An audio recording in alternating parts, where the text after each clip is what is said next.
Yo, what's going on? Welcome. So it's been a long week. I think we should just sit back, make a beat, and not get too complicated today. Let's just hang out, see what we can cook up. But first order of business, there's been a new addition to the family, as you can see. The MPC 1000, I'm super psyched about this. I've always wanted one of the more classic MPCs. You might not consider this a classic MPC, but I've been using this thing like crazy and I love it. Just the vibe it gives, the limitations, as well as the features that it has that I find work a little bit better than the other MPCs that I've used. The first MPC I ever got was the MPC Studio, and ever since I've gotten that, I've always wanted to kind of go back to some of the classics and use some of the MPCs that my favorite producers used, and this is one of those things, and I'm just really excited to have it. But let's just get right into a beat today. I think as we make something, a few tips might come up, but in general, we're just gonna hang out, come up with something cool. I wanna make a hip-hop beat for sure, and we'll get back to that classic sample-based sound. So the sample that we're gonna be using today is off this record by the Jones Girls.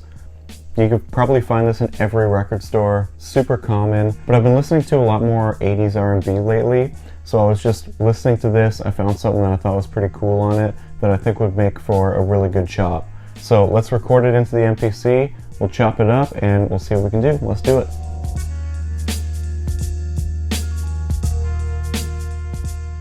Okay, I've got that sample recorded onto the MPC. Here's a really short taste of what it sounds like.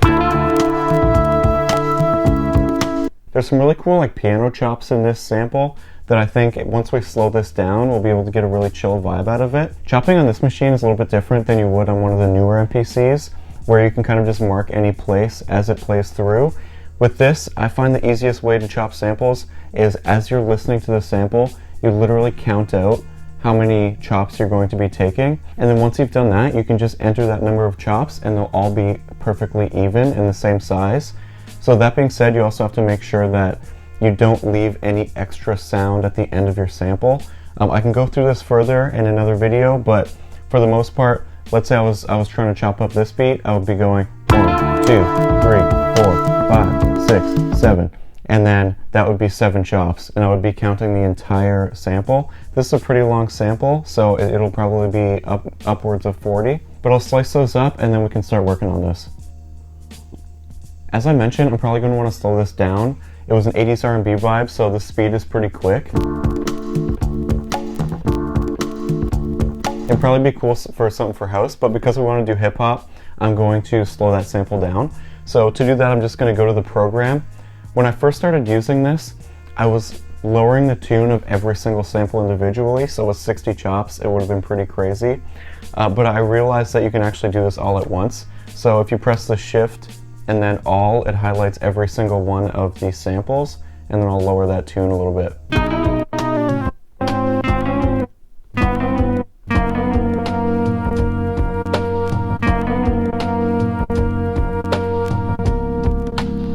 Okay, now that we have that tune refined, let's just sort of play around with these sample chops, mess around on the pads, see if we can come up with a pattern. Let's do it.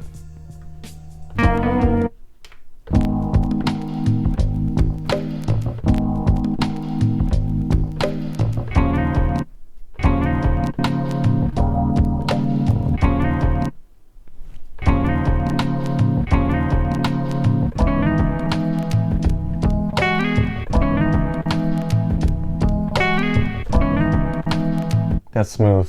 I definitely want to make sure that we incorporate those guitar slides in our chops. It just has a really nice sound to it.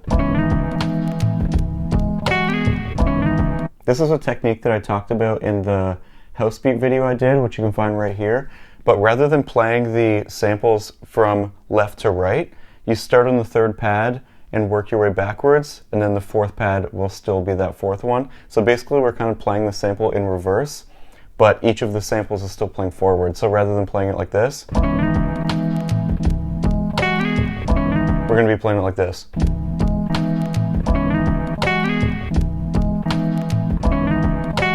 And it's just a cool way to kind of find a new pattern and not just have it be the original loop. So I've got the BPM set to 84. Let's record in a 4-bar loop and we'll incorporate that chop. Let's do it.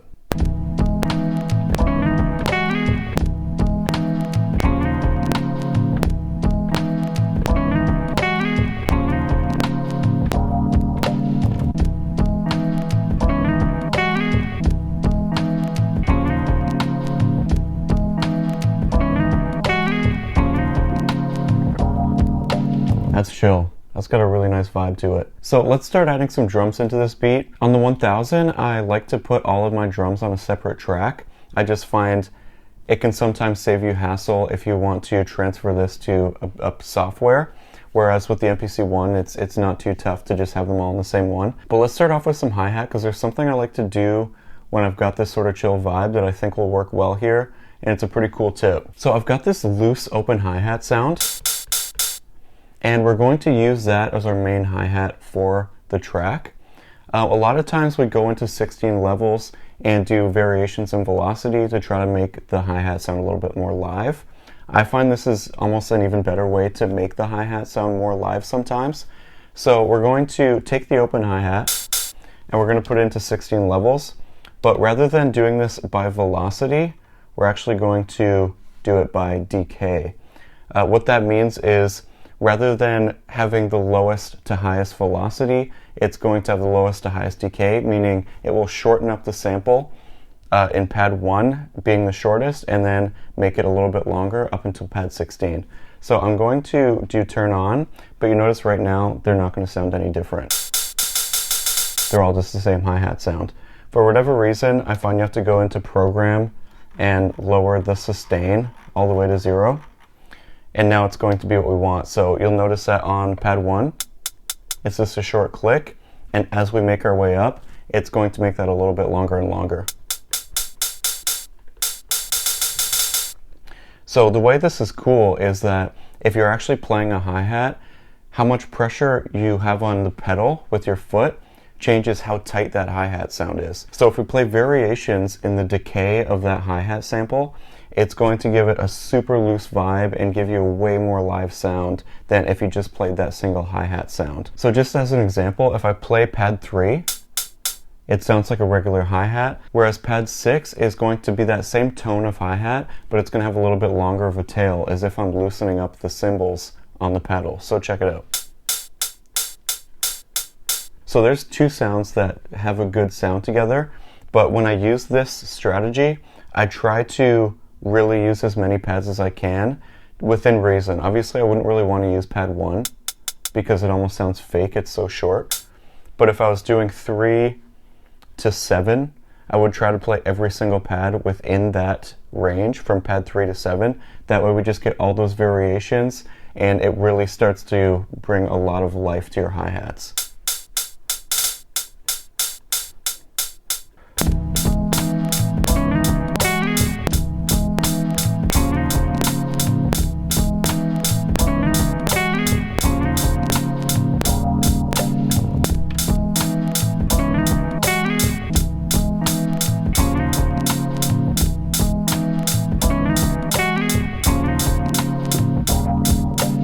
So I'm going to solo that hi-hat track just so you can hear how it sounds all together.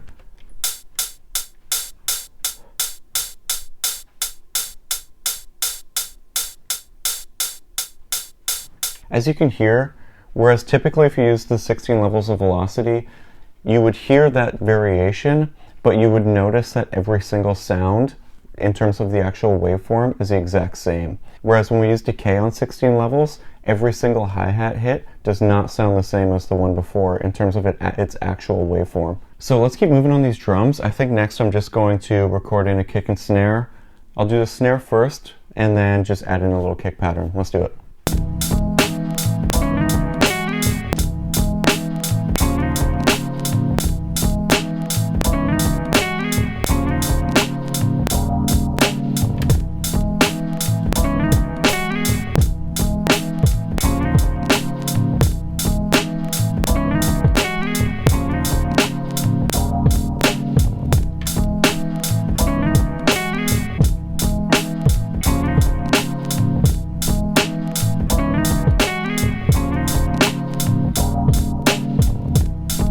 Okay, I'm really liking this beat so far. I think we can keep moving on it.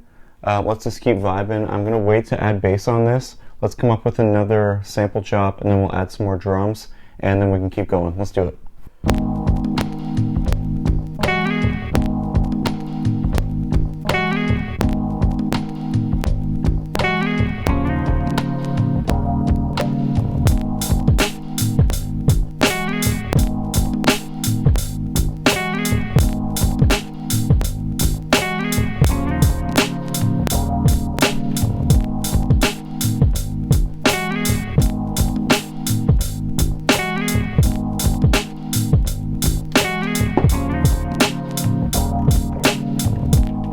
Let's add some bass into this beat.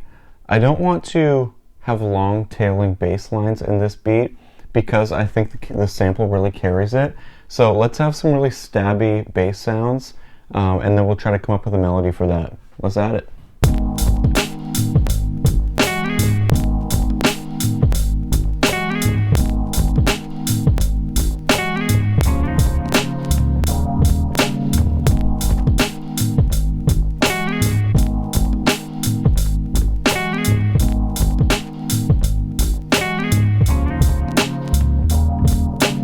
This beat's feeling really good. I'm loving where we're at so far. So now I'm going to copy that first sequence that we did in its entirety and see if we can add some texture on top of that.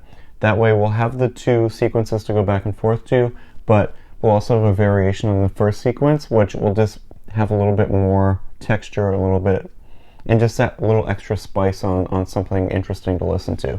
So I'm going to go to the sequence edit, and then I'm going to go to bars. That will allow me to copy sequence 1, bar 1 to 4, to sequence 3,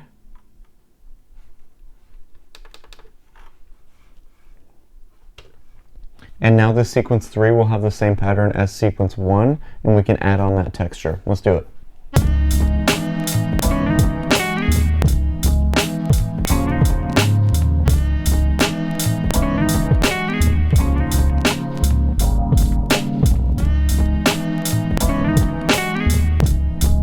So that wraps it up for this beat. I hope you like how it turned out, and I hope you enjoyed hanging out in the studio, chopping up on the 1000 and just kind of decompressing.